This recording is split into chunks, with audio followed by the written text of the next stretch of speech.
ভালো আছেন তো?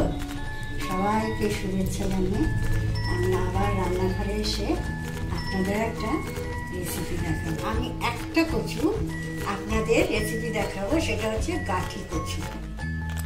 কচু শাক, কচু কচি, মান কচু, অনেক রকমের কচু আছে, তার মধ্যে এইগুলোকে বলে গাঠি কচু। এরকমভাবে কাটবেন, 4 ভাগ করে নিলে খুবই ভালো হয়। সিদ্ধ করতে হবে এটা।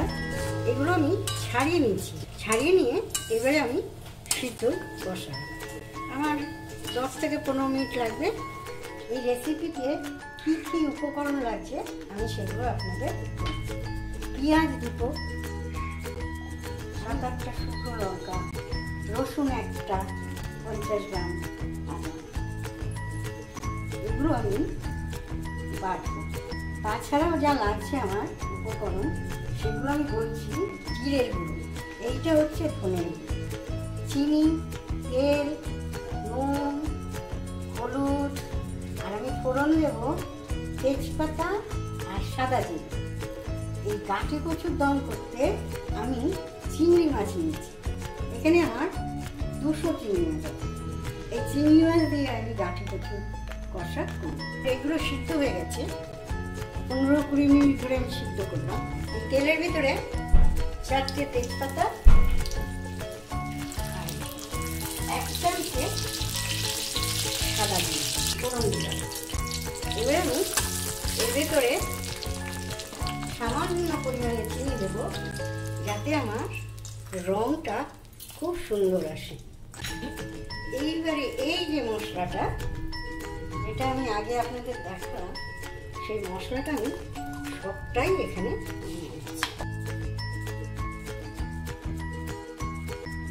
এই মশলার ভিতরে আমি এখন 1 চামচে হলুদ দিলাম, 1 চামচে নুন দিলাম, 1 চামচ ধনের গুঁড়ো, 1 চামচ জিরের গুঁড়ো। আর এখানে আমার কিছু দেওয়ার নেই। এখন আমি একটু একটু জল দিয়ে 10 মিনিটে আমি মশলাটা তৈরি করে নেব।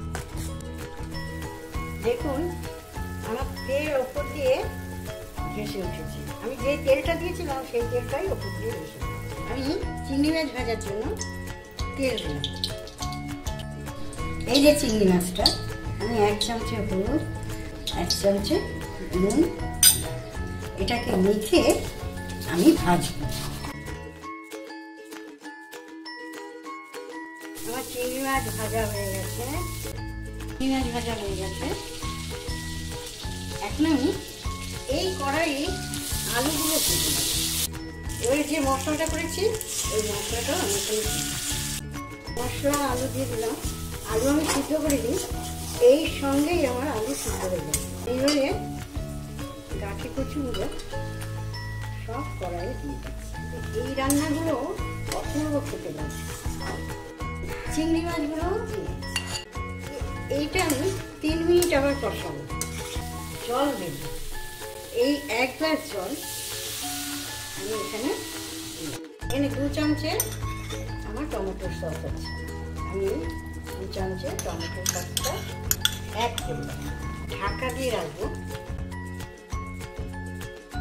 আর রেসিপি হয়ে এসছে, আপনারা দেখছেন। এই 1 চামচে গরম মশলা আমি এখানে দিলাম। আমার রেসিপি হয়ে এসছে।